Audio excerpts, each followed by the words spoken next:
Trump supporters rallying for him again. They won't accept that their president lost the elections, and they're determined to keep him as their leader.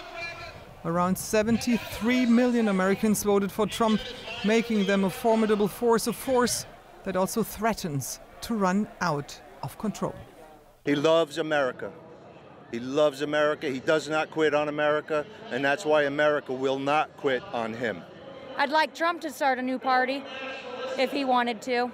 The Republican Party's changing real fast, so we're going to be represented by the soldiers, the veterans, the hardworking people of this country, not by the corrupt politicians that sit up here and get fat on our money and steal everything from us. There are many who want to take the Republican Party down a more moderate path. To strengthen their case, they talk about this man, Abraham Lincoln. He was the president who won the Civil War and ended slavery, and he was a Republican.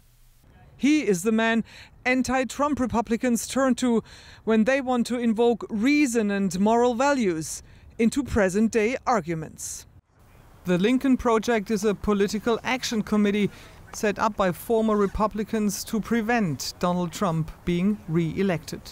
I want to hear their thoughts on the future of the GOP from Rick Wilson, one of the co-founders. How could Donald Trump happen? Well, Donald Trump was not just about the Republican Party. It was about American culture. And this is a country that has become largely addicted to and mediated by reality television. And so the man they saw on The Apprentice for 14 years on television looked competent, smart, steady, brilliant negotiator, great deal maker, great businessman. Of course, we all know in the real world that was never even close to Donald Trump's actual character or who he really is as a person and a leader. But that was something that between Fox and reality television, Republican voters were insulated in this sphere of irreality, of fantasy. And so Donald Trump reached the Republican presidential stage at a moment where Republican voters had become increasingly isolated from reality of any kind and had become increasingly addicted to the kind of defiant, oppositional nature of Fox News and of their own Facebook groups and their own online communities. And as those moments evolved in the 2016 election, it became harder and harder for actual Republicans who had, the ideological predicates of the past, limited government, personal responsibility, strong international relations and good relationships with our allies. All of those things were washed away because Donald Trump gave them entertainment. And I mean, you are a former Republican. Was there any sense how dangerous it could be letting him in? Well, I was screaming about how dangerous he was since 2015. And by the middle of his administration, by around 2018, there had been a massive schism in the party. There were only two types of people left: those who understood how dangerous he was and would speak, and the vast majority who understood how dangerous he was and wouldn't speak.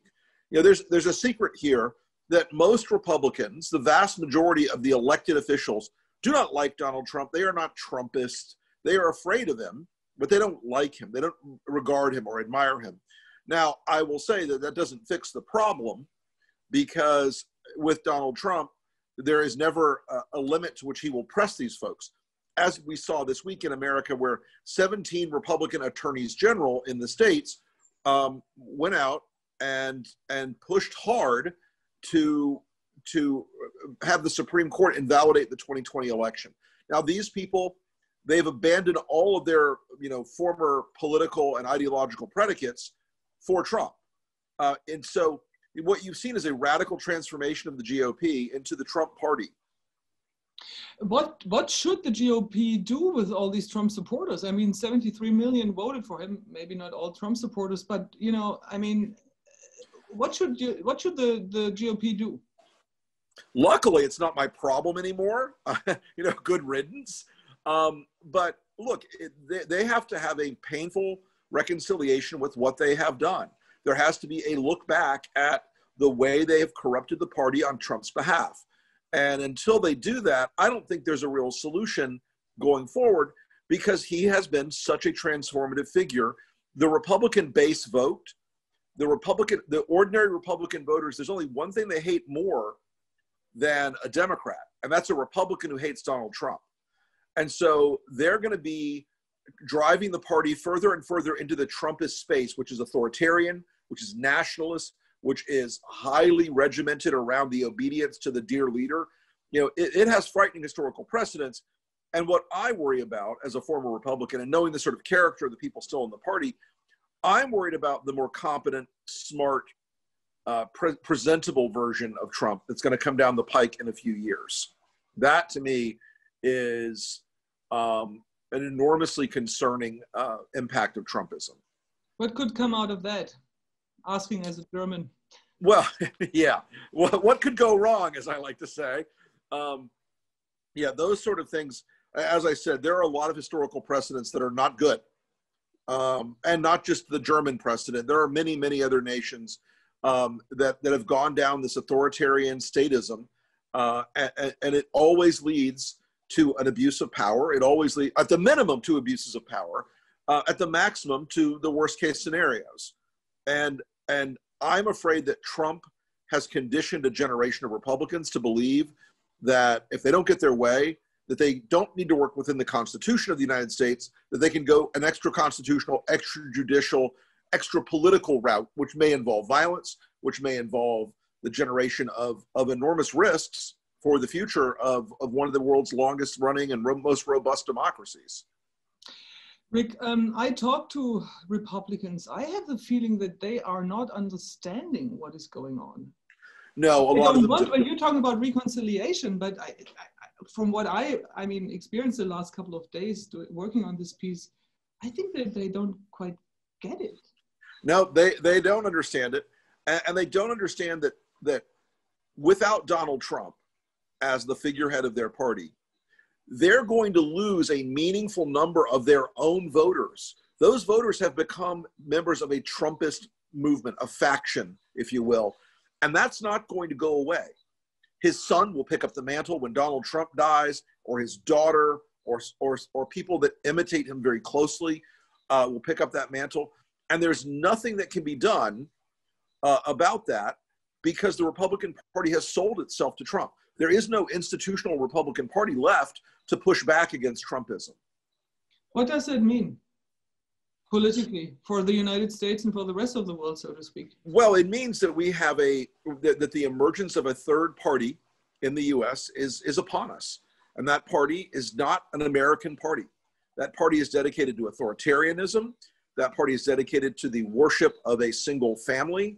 That party is oppositional to anything that gets in their political way. And that opposition manifests itself in ways that are not traditionally seen in the American political space. Look, the American political space has long had a center left and a center right. And the edges of both parties were not terribly influential. And there was always a tug of war between those center left, center right voices. Now we have a voice on the extreme right of Trumpism, which is driven by, again, that oppositional defiance of traditional norms and values and laws. It's driven by a hatred of immigrants, a hatred of various races. It's driven by a hatred of the elite, the educated, the experts. And that's a recipe for a country that has a major political party that does not look like anything we've had in our history. There's never been a true large scale. I mean, we had, George Lincoln, Rockwell, and we had some of the, and you had Lindbergh and the Bund back in the 30s that was growing into a political force, but they never manifested at the level that the Trumpist party is manifesting itself. And that's something that is concerning a lot of Americans who believe, regardless of their ideology, whether they're conservative or progressive, or whether they're moderate or they're liberal, it's concerning a broad spectrum of Americans to say, this is a pathway that leads to a very bad outcome in this country. And the concern is rising, and it's right to be rising. And that's why our group, the Lincoln Project, has stayed in this fight. We know that defeating Donald Trump was only the first step. Trumpism is a more dangerous and more pernicious movement than anyone could have accounted for even a couple of years ago. But it has this very powerful allies in the media. It has a very powerful ally in Facebook, which allows all these alt-right and proto-fascist and openly fascist groups like the Proud Boys to organize and to use it as a bullhorn and to proselytize and to propagandize the American people. And so we're seeing an enormous risk that what follows Trump is more dangerous because it's more sophisticated than Donald Trump ever was. Last question, Rick. What should the Western world learn from this example? You know, how dangerous is it when you go to bed with the devil, as we say, you know, sure, and get out of it. So what is your message, kind of, you know? Well, look, there is a clear message for folks in Europe, especially because there is a rising tide of rescission from the democratic norms that define sort of the Atlantic Charter feel and the EU's original mission. That rescission is happening all over Europe. I mean, you have Erdogan in Turkey, who is essentially a dictator. You have people who are very alt-right, who are trying to, you know, put on a suit and tie, and it's not just the clownish sort of Le Pen types. It's, you know, people who appear presentable, who say some of the right things, but who are part of this global alt-right movement, this global rising tide. Lulzim Basha in Albania, of all things, there's a guy who, you know, looks presentable. He doesn't come out, you know, wearing an armband, but the things he says and wants to do are enormously dangerous if you're going to look at modern European democracies or modern Western democracies writ large. And these risk factors have appeared in Asia, in South and Central America, in the United States, obviously, and across Europe. And that's one of the reasons that, again, our group is fighting so hard in America, now increasingly abroad, to face these kind of challenges from this far right, racially inflected movement that has grown. I mean, look, if you look at the governments of Albania and Poland and Hungary, you are not looking at things that the post-war consensus would have recognized as embracing the values that we all believed shaped the Western civilization in the years after World War II and in the years after the collapse of the Soviet Union. And so it's enormously troubling. It's a fight that we're in now, and we're going to be in for apparently quite a long time. Are there any leaders in the Republican Party who could kind of take over again? Do you see any figures? There may be leaders in the Republican Party, but it'll be a smaller party. I mean, look, there are guys like Mitt Romney and Adam Kinzinger and some of the folks in Georgia who have said, no, the president was not cheated. But that courage is very rare, few and far between. I mean, when you've only got 27 members of Congress in the Republican side who've acknowledged that Joe Biden won the election, you've got a much smaller party than you once had. So as the conservative side splits, the Trumpist party will be 2/3 to 5/8 of what was the GOP, and there will be a smaller Romney sort of Republican party. And that's not an effective political party at the national scale at that point. That's a disturbing outlook. Yeah, I don't sleep a lot. So, and do you see, like, how do you schedule, how do you kind of see the next kind of 2 years or so evolve? What's going to happen? Well, I think you're going to see an awful lot of Republicans trying to destroy Joe Biden's administration very quickly. They're going to use legislative tactics in the Senate, particularly to deny Joe Biden the ability to do COVID relief or healthcare relief for our hospitals and doctors and nurses who have suffered so badly during the course of COVID. You're going to see them block his appointments as much as they can. So their idea is to train wreck Joe Biden's administration the first 2 years so they can recapture the Senate. At the same time, you're going to see a whole crop of new Trumpist style candidates emerging. Tom Cotton, Josh Hawley, Marco Rubio, Mike Lee, Ted Cruz. They're going to all be running for president in 2022. And you're going to have Donald Trump and he's on paper running for president, but you're also going to see his son preparing to run for president in 2022. So there will be a strong set of incentives to keep driving that authoritarian statism and that sort of new fascism message of Trumpism in the next 2 years to 4 years, because that is where the Republican base has been transformed, and that's where those people will go and run to try to get their votes. Rick, thank you very much. I hope we can talk again in some months. I would love to. That'd be great. Because this is an ongoing conversation, and the world is absolutely. Really I'd love to. I'd love to. Because this is kind of, well, this is what we experience, as you said, in many other countries as well. So stay safe. Truly. All the best. Thank you very much. You too. Great to talk to you on this. I'll talk to you soon.